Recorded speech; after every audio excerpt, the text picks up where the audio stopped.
for dropping by. Doing this the other way round today, so film first, then sort my plants out. I usually do it the other way round, which means it's been getting later and later in the day. So Sunday chat today is going to be around Cattleyas, but not yet. We've got some newsy bits first.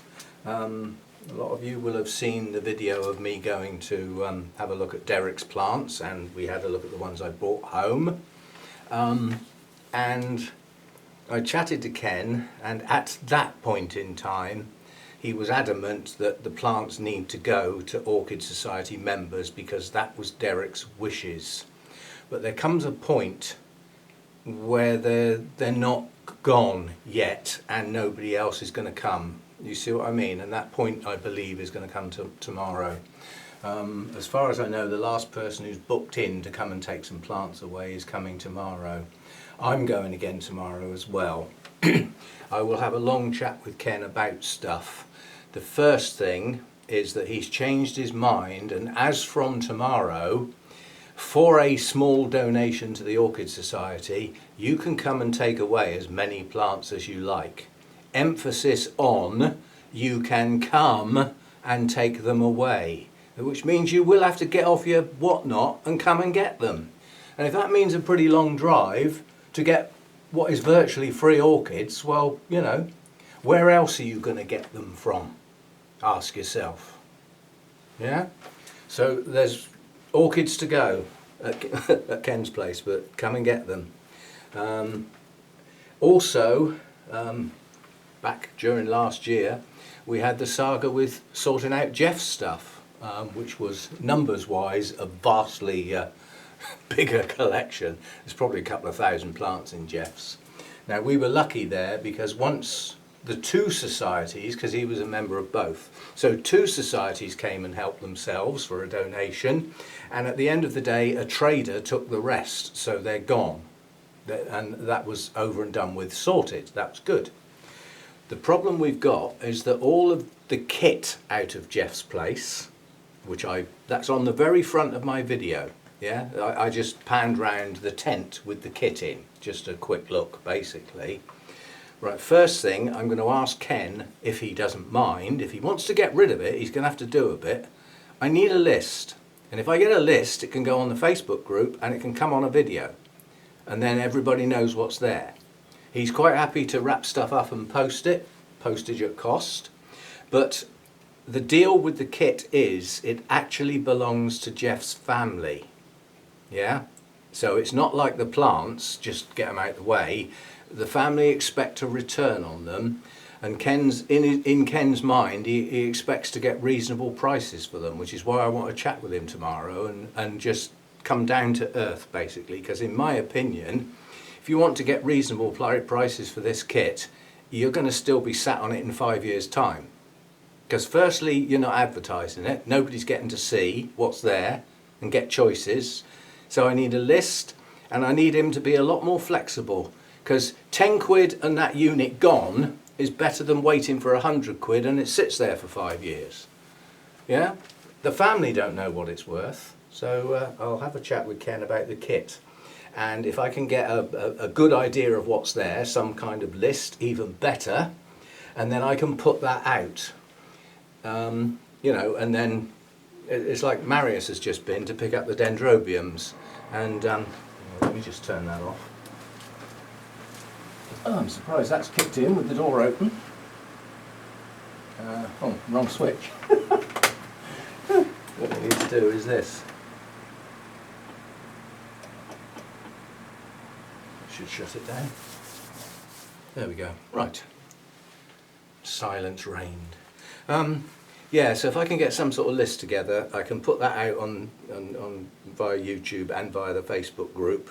I'll check with Ken, but we could get into hassles posting anywhere other than the UK mainland. Same with the, you know, on the grounds that you come into customs rules now with Brexit over and done with. So I will take a good guess at the fact that it's UK only. But Marius has taken away the dendrobiums, so there were only 5, but 3 of those were biggies. They're now gone out of my way. Good. Gives me some space straight away. This shelf down there is now nearly empty because that big speciosum's gone, and some of the big stuff up here, so I can spread things out a bit. But as far as the plants are concerned, Derek's plants, if you want some plants at next to no cost apart from your, getting yourselves down here, then I can sort that out for you, but you'll need to do it via me. I can't give out Ken's phone number or anything like that. So it'll have to come in through me initially, and then if I've got somebody with a good interest that's a definite, then I can put them on to Ken, and Ken will then deal with it, and so we can go like that. But Jeff's stuff needs to be gone. Marius has gone away with the dendrobiums to Ken's place now to have a look at Derek's plants, and I'm not sure he was aware of that kit. He's just put up a brand new greenhouse. Those of you on the Facebook group would have seen the pictures of it before it stood up when it was in bits on the ground. I don't think he's posted any pictures of it now, but it is up, it is complete, and he's got acres of space. I mean, the thing he said that he wanted, he's always wanted, is volume, air volume in a grow space. He's got a 10-foot high roof that gives a lot more air, and the more air you've got, the less volatile it is for temperature fluctuations. It'll remain stable longer with a larger volume of air. I mean, if you have a look at Wade's Orchids, if you've ever sort of seen him looking round his grow space, the roof's so far up there you've got a job to see it. It's volume of air keeps things stable. A little tiny greenhouse will be up and down like a yo-yo, So so Marius may be taking some of the kit away. But when I see Ken tomorrow, after everybody's been out there picking and poking around, we'll know what's left, and I'll let you know. So that's that. This battery in this camera, the new one, it's not a Canon battery, it's a looky-likey thing, probably made in China. Most things are. But basically, when I charge it up, this is my 5th video since I charged that battery up. And it's still got more minutes on it than the other one was fully charged. So this one just really good, very pleased. I'm having to charge it up like hardly ever, as opposed to every couple of days. So that's good, that works well. You'll probably get some beeping going on in a minute because the bread's cooking. Well, it isn't cooking yet, but it's doing its let's get big thing. It's doing its cat impression, let's get big. That's that. Right. And then the main chat is around Cattleyas, because this has come in via various requests in various shapes and forms, recommending a list of Cattleyas. You're not going to get that from me because the subject is too vast, and what pleases one might not please another. I mean, I like red Cattleyas with yellow centres, but I don't like yellow Cattleyas with red centres. Yeah, and that's just one pair of colours, So it varies a lot, but I just like to go over some of the ways that they can grow and the things you watch out for. Cattleyas are often where somebody ventures to when they've only had perhaps the Phalaenopsis before, and they want to try something else, and often a Cattleya sort of appeals for some reason, I don't know why. I mean, if you can grow Phalaenopsis, then Cattleyas, you ought to be okay with them, let's put it that way. I mean, again, it's the same thing with Phalaenopsis. Everybody thinks they're relatively easy, you can grow them in the home. That's not true about the species though, is it? Some of those species are really fussy and really finicky and don't like the same conditions. Some of the species are cooler growers, so it does vary. So, but generally speaking, the complex Cattleya hybrids are pretty easy going, with a few provisos. First of all, there is no generalization as to temperatures or light or humidity. It varies. Most Cattleyas are fine at intermediate temperatures, so don't let them drop down too cold. And if you can't keep the temperatures up at night during your winter, then don't keep them wet. They'll survive much better and not lose their roots if they're drier in a cold spell.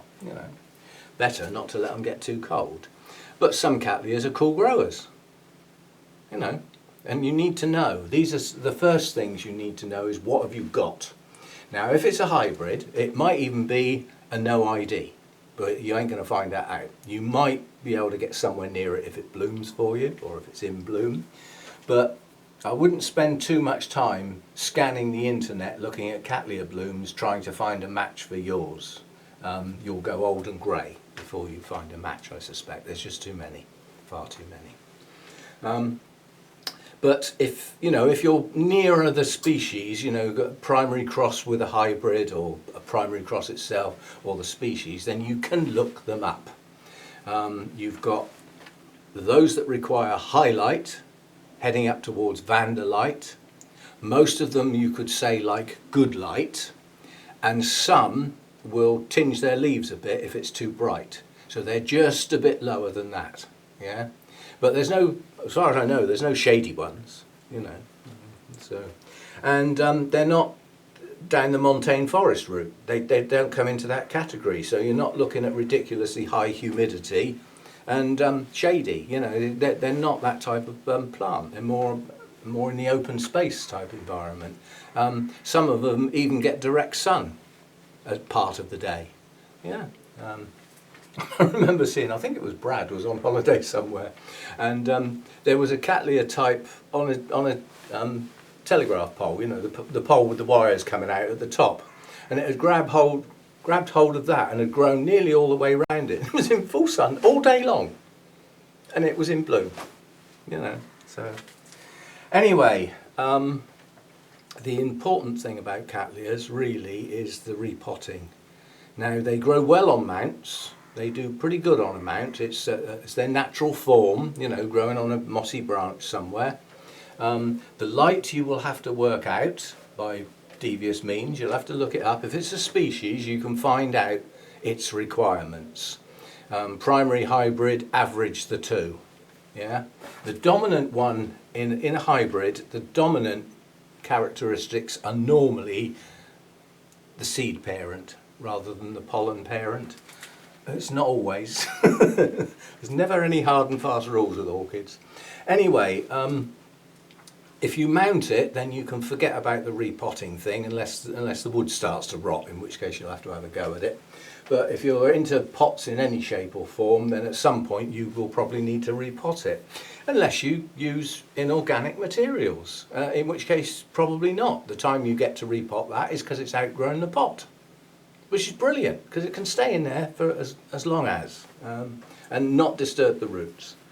But at some point, if you need to repot, the minimum setback is try and damage the old root system as little as possible, be as careful as you can, and try and time it that you absolutely know the new roots are about to come, or you can actually see them, even better, because then you don't have to guess or try and remember. But I would seriously suggest that you make notes about your Cattleya types, about how often the new growths come. Are they annual? Do you get one new growth a year, or possibly two, but at the same time? And then from that point, when those little new growths start, when do you see the roots? Because on some Cattleyas, you'll get a burst of roots just before the new growths come out. Yeah. So often by the time that you see the new growth, you think, oh, I can repot them. It's a bit late now. It is literally like that on some of them. But there's several sort of types. So you've got the sort that chuck out the roots just before or around the time the new growths come. And if you've got one like that, write it down somewhere. Keep notes so that you know. So that if the media is starting to go a bit, or it's climbed out of its pot or grown, to the size of the pot, and you're going to come round to repotting this in the near future, then know when you're going to do it. Make sure you've got the pot you need. Make sure you've got the media you need. Don't get to the point where, oh look, there's my new roots. Oh, I ran out of bark, didn't I? Right, let's go and get some more. Well, they haven't got any. They've run out. They're out of stock, and suddenly you can't get your media. Yeah, and then you've got to wait for it to be posted, unless you can go and collect it. So these work better for you. You'll lose less or set them back less if you plan for them.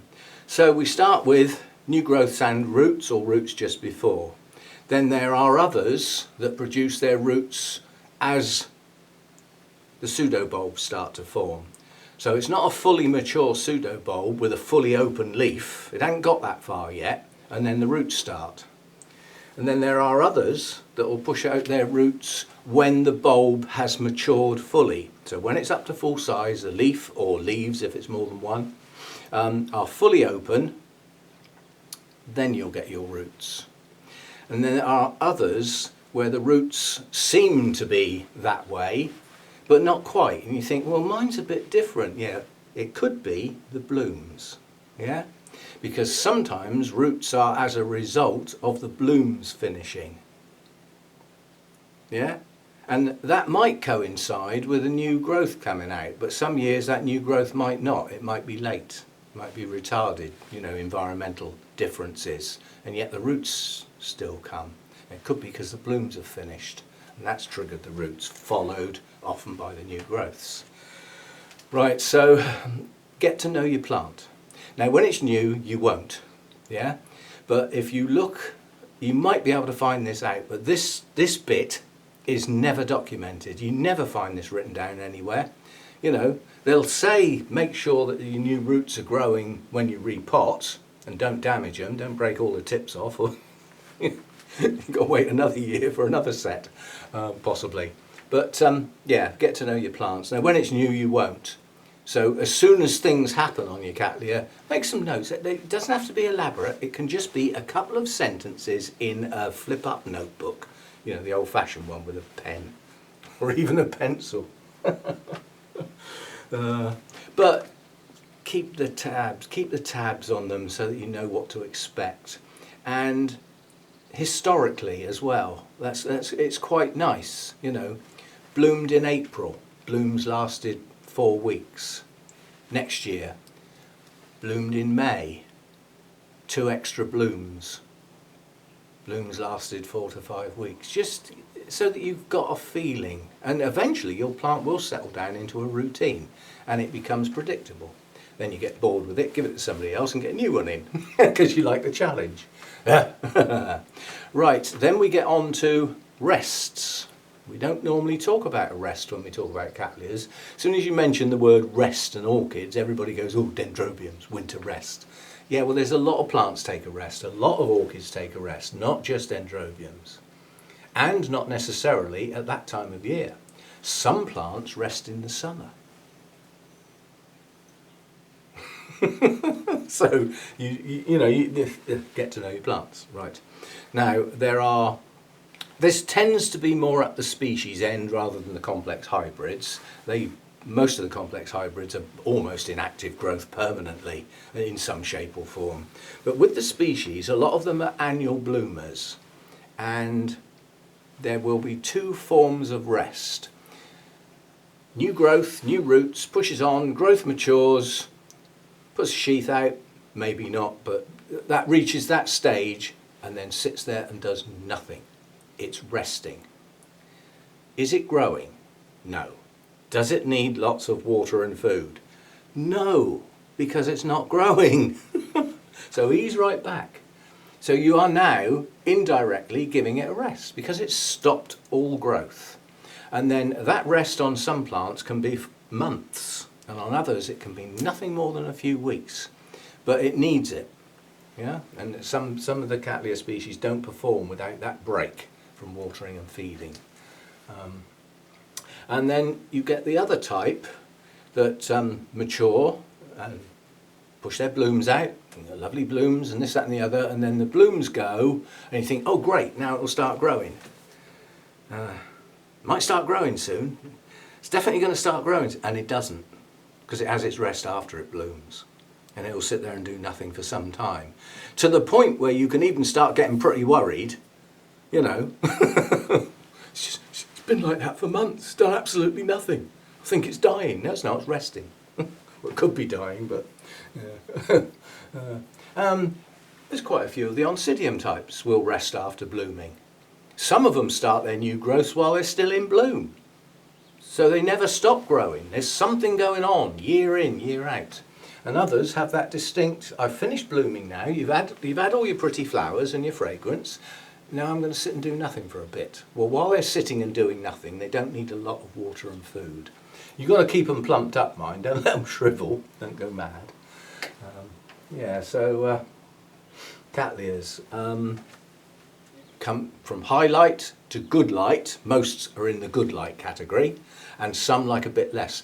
My Ivanagara apple blossom, if the light's a bit too high for that, I get a purple tinge on it, and I have actually burnt some leaves on that where it's too close to the glass. So that's not quite such a high light one. And yet you get things like the Laelia purpurata set. If they don't get sufficient light, they'll grow lovely and have lovely big leaves and everything, and they won't bloom, so there are varieties there. As far as what you pot them in, they need air around their roots and they need a fast wet dry cycle. And quite honestly, on this channel I shouldn't need to say any more. So chucking them in moss is probably not the best of ideas unless you're trying to get one to grow some roots in a recovery stage, in which case some damp moss might instigate you some new roots. But you won't get new roots out of the thing if it's at that wrong stage. You see what I mean? So it can take a while for a Cattleya to recover like that. And again, bit of patience perhaps. I had a Cattleya was just lying on its side for nearly a year, did absolutely nothing, and then suddenly some new roots started. That wasn't in anything, it was just on the bench.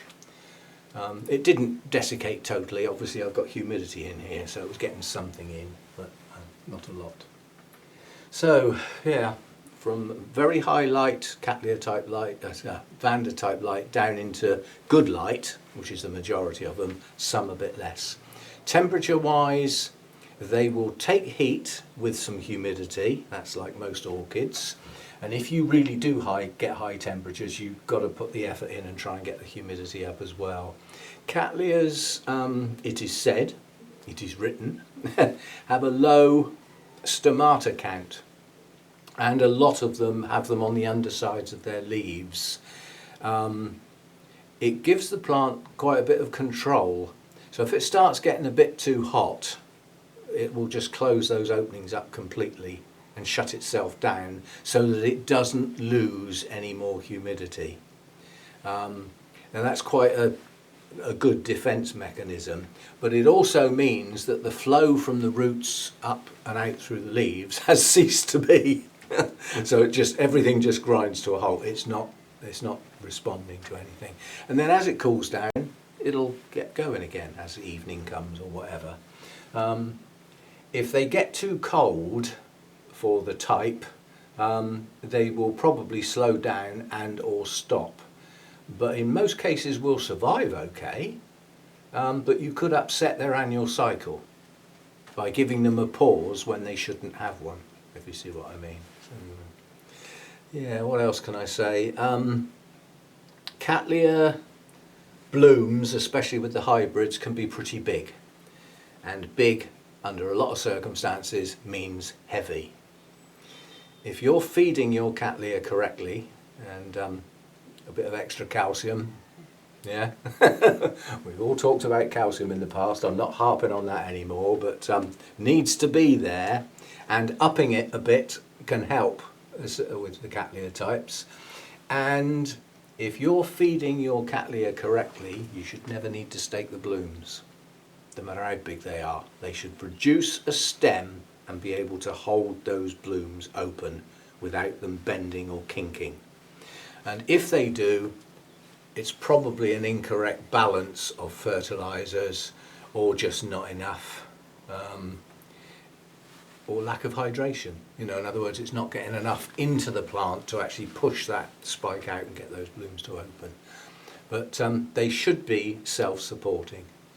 There are some of the massive hybrids, things like, what can I think of, King of Taiwan, and along those things. They are so big, they might need a little bit of help. But under normal circumstances, they should be self-supporting. And most Cattleyas themselves have relatively short stems, so that, you know, but then you get into some of the others like the Laelias. I mean, a Laelia anceps can have 1.5 meters long stem, you know, and if you haven't got a tall place to keep it, you've got to put the plant on the floor so that the blooms don't hit the roof. You know, some of them have got very long plant stems. Anyway, that's I was going to tell you this as well, because it's just hitting me now. It's starting to get to me. It did it yesterday when I watered every pot in this place yesterday, the whole flipping lot. Absolutely knackered. Don't usually do it like that because I've got the cooler, shadier ones. I've got the holy clay pots and I've got the normal pots. Well, they all came round together yesterday. I did the lot. And today I've got the mounts to do, and then I can have a day off. This little beauty that came from Derek's collection, which is, I've forgotten now, it's not on here. This is down as a Prosthetia. Once upon a time I think they were Insignias. They are neither now.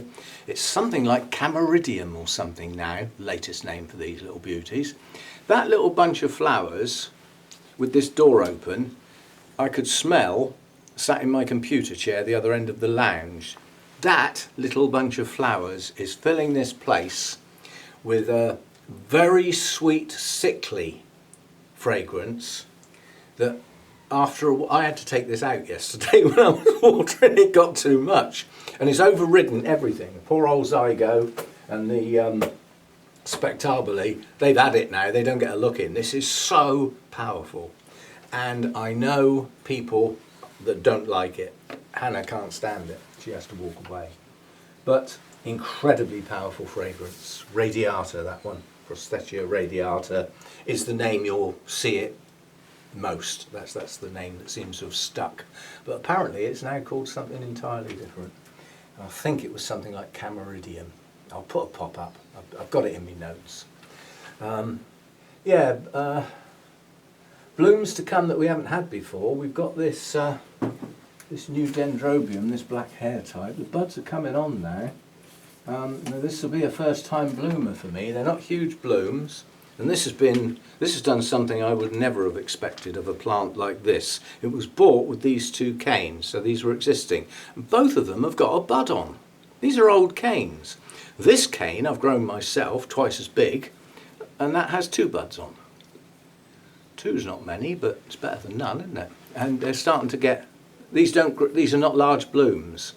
They're a little unusual. A lot of the black hair types, there's a dominance of white in the bloom colour, but those, I think they're a shade of a greeny, creamy colour, I think, and they have an orange centre, I believe, and I'm told the fragrance smells of tangerines. You know, in Christmas time when you get tangerines, you don't have them any other time of year.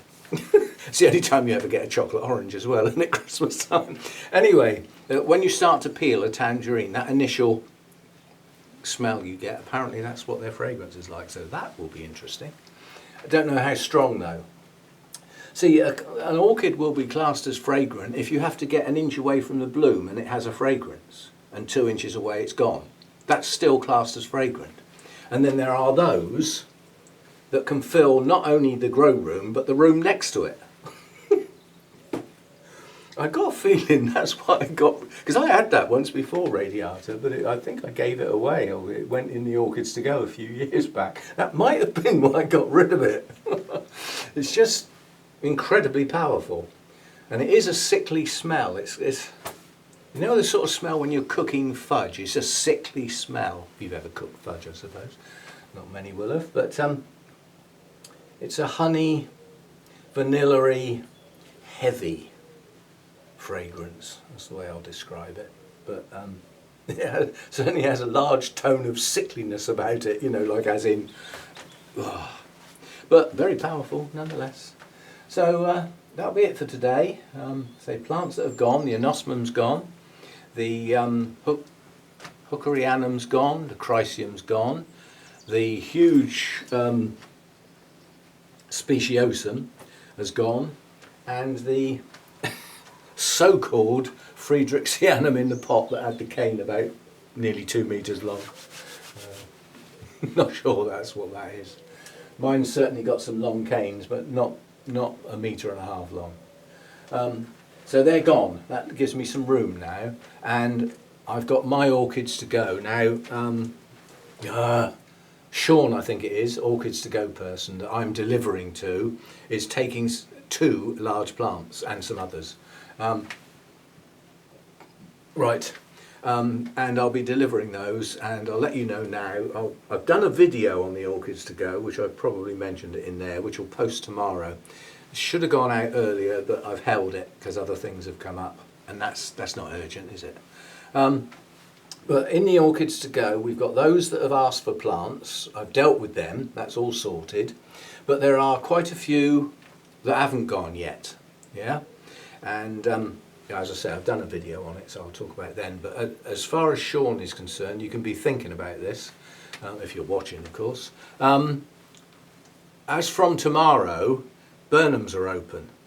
And I did say, as soon as they open, I will make a trip. This are true, but... There's always a but, isn't there? I have a proviso that Lynn, our Lynn, you know, as in Lynn Smith, wants to come with me. And we've worked it out that we can form a bubble and travel together and blow it, basically. We've had jabs and stuff. It's getting to the point where I've got a bit like that lately. But Lynn can't come this coming week. So I think we will be planning on going to Burnham's the week after. Burnham's are only open on weekdays, and I think it's Tuesday to Friday and a limited number of hours. And unfortunately their cafe's not open, because that comes under a separate set of rules, which means when we go, you know, we're going to be a bit short on the victuals. Probably have to take lunch with us or something. I'm sure Sarah can make us a coffee. But anyway, that's the plan. So not this coming week now, starting tomorrow, but the week after, it is highly likely I will be making the trip to Burnham's. Now obviously I'm going and I'll turn around and come back later in the day. So could you be thinking about us dropping the plants off to you either on the way to Burnham's, which will be AM, probably Honiton to Axminster. That's going to be about 9 o'clock, somewhere between 9 and 10, I would say. And Burnham's are going to kick us out at 3 o'clock. We will probably stay till then. So on the way back, you're looking at around 4, possibly. Burnham's to that area. It's only about an hour, I think. So those are the 2 sort of times we will be passing through, where we can find somewhere. I don't care if it's a lay-by, but where we can find somewhere and you can take your plants, because that's big stuff that I'm not prepared to post. So that needed to be somebody either takes them away from me, we change them at an orchid society and pass them on there, or I can deliver them. I mean, it's strange.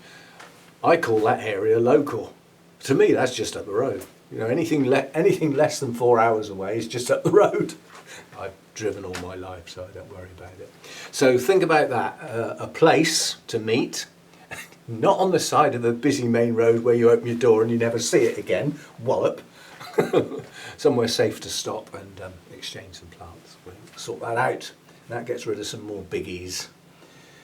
And we'll go from there. Right, coffee's nearly cold. It must be time to stop rabbiting. And yeah, as I said, I've tried to bundle everything I sort of know about Cattleyas in there. I didn't mention feed. You know, it's always difficult with telling somebody how to feed orchids. The one thing they need is that wet-dry cycle. That gives you an advantage to those that like to stay constantly moist, because it gives you an opportunity to feed a lot more often, because they're going to dry pretty quickly.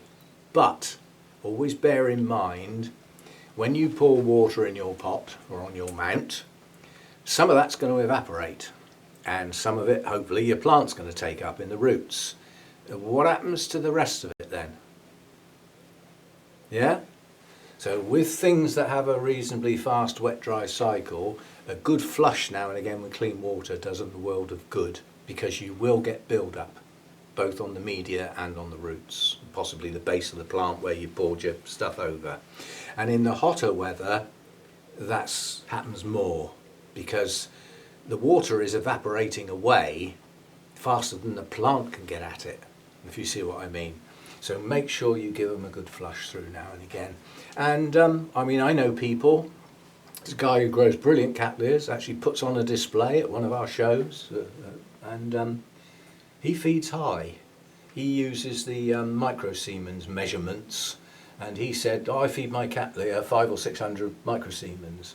Well, to convert that back to TDS, TDS is about 2/3. So if he's feeding at 600 microsiemens, that would be a TDS of 400. That's pretty high. For me, that's very high. But Cattleyas in active growth, especially a mature plant with several leads on the go, will take some feed. They'll take it. Yeah. When they're sitting around doing nothing, don't. When in active growth, feed and water well. When they're not, don't.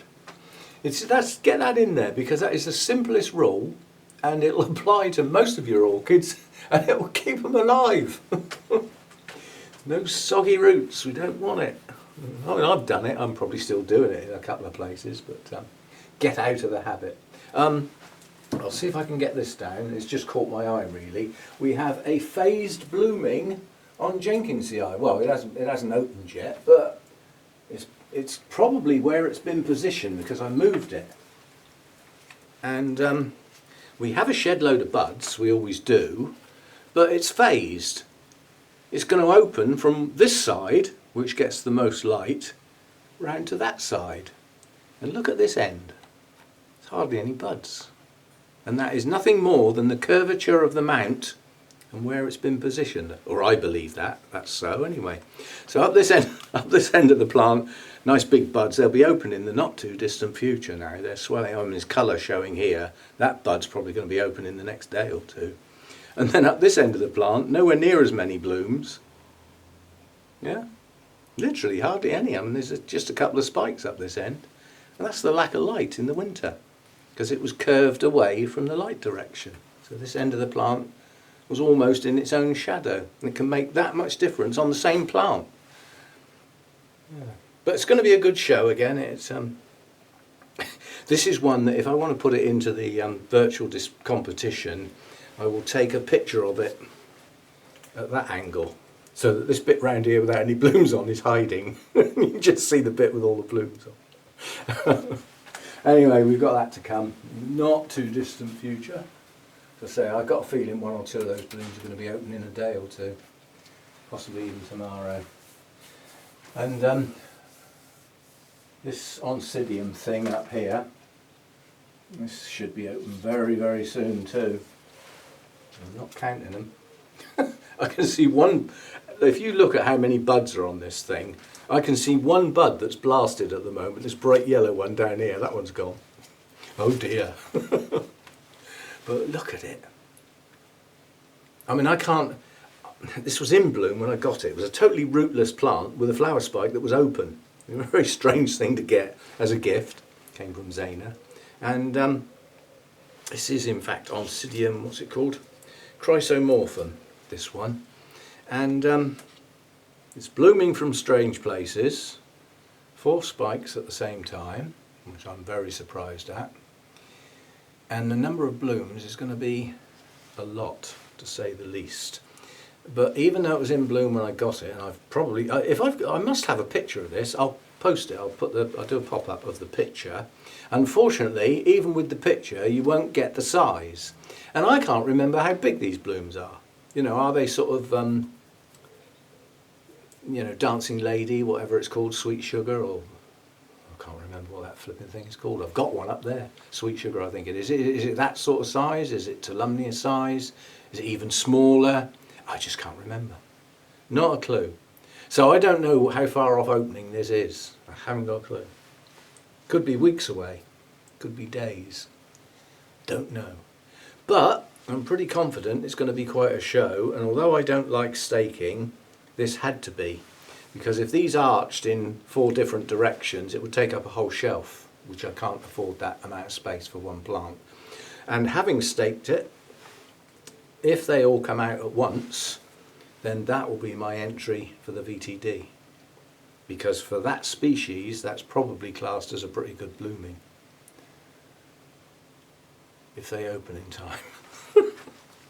Yeah, well, and this one has had to find a new home because the tallest spike is practically touching the roof. And when I put it back up here, I have to go very careful that it doesn't actually hit the roof and bend and break. So that's that one. I won't get anything else down. The Zygo, we had the Wessex Orchid Society meeting yesterday afternoon, Zoom meeting, and it was what's nicknamed a brains trust. So people ask questions about their plants, any problems are brought forward, people show some plants, hold them up to the camera and all that sort of stuff. And somebody asked about Zygos. So Michael McCarthy, your words of wisdom have been passed on to an orchid society in the UK now. I didn't read it out, but it's in there. That's not going anywhere. And I walked over here and took the plant up, and everybody thought, oh, that looks absolutely wonderful. Yeah, it was in the magazine. That was the plant I put in. Nobody seemed to notice. The magazine, there's still some people would like to see it, and I think I found a way to do it. I'll have to film the computer screen, obviously, because that's where it lives. It's not a physical document that I can hold up. It's actually a, it's a file on the computer, but I can film it, via that route. And I've thought of a way to do it. I'll just edit it and take the names out, so that the people's names are not in there. Then it's just photos. Yeah, I think I'll be okay with doing that. So I may get round to that sometime during this week. It's not going to take me long to whip those names out. There were 41 plants. That's 41 bits of highlight, delete. Highlight, delete. It'll literally take me about 10 minutes to re-edit that and republish it as a PDF so that we can see it. So I may do that, and then you get to see the plants that people actually put in. See what the judges had to put up with, because in some cases it's a shame, but that's how it goes. In some cases the plant was excellent. It was a naff photo, and others took absolutely superb quality pictures of a average plant. So judges are supposed to be able to differentiate, although with one of them I wonder. Anyway, that'll do for today. Coffee getting cold, and I can set all this up, get it out of the way, and then water my mounts. And then, like I say, I have a day off tomorrow. Well, tomorrow I'm going back to Ken's, so it's not actually a day off, but it's a day off from in here. And I won't be at Ken's thinking, I wonder how hot it is. I wonder if things are drying out. I can just go, yeah, they'll be fine. And they will. And see you next time. As I say, Sean, be thinking about where and when we can... I can pass these plants on to you. Not this coming week, the week after. And that may have to change, but think about it. It's the where and time of day that would be useful to be thought about. And we get that sorted out. And as I said, Derek's plants are not far off free if you want to come and get them. And a list of the kit from Jeff's will, if I can bully Ken into making the list, then hopefully I'll be able to get that out to you people to see if there's anything there you might want. But as I said, I think we may have some issues with posting stuff across the borders. And see, I don't know about those things, but I can find out, I'm sure. And I'll see you next time. Thanks for dropping by. Whoops, I forgot. I'll tag this on the end. The quiz. Relatively simple one, although perhaps not as obvious as I thought it was going to be. There is one exceptional band that was there, which is America, because despite the name and their accents and the type of music, they actually formed in the UK, but they didn't stay here long. So their fame, their claim to fame, was based in the States, and therein lies your answer. None of those bands came from the UK. So it was not what they all had in common, it's what they didn't have in common. Because as most people would probably agree, don't start an argument, as far as the 60s and 70s were concerned, most of the great music came out of the UK, and that's where my roots are in all of that type of music. It's still a lot of what I listen to. You can see the influence. But yeah, so basically none of those bands were from the UK. They were all foreign, and not all American. Santana is South America, Americas, The band at the end, the funny one, they only do covers. I don't think they write any of their own stuff. It's just a young group of musicians that I think are from Romania. And they just cover other people's music. Mainly the heavier rock stuff, sort of Deep Purple and the like.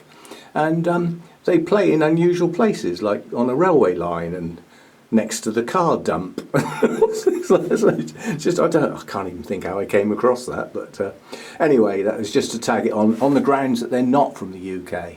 They're from somewhere else, and that's what it was. Is that all the bands were from somewhere other than the UK. So there we go. And I hope you just enjoyed the music. There's a hell of a variety in there, but that's how it goes. And see you next time.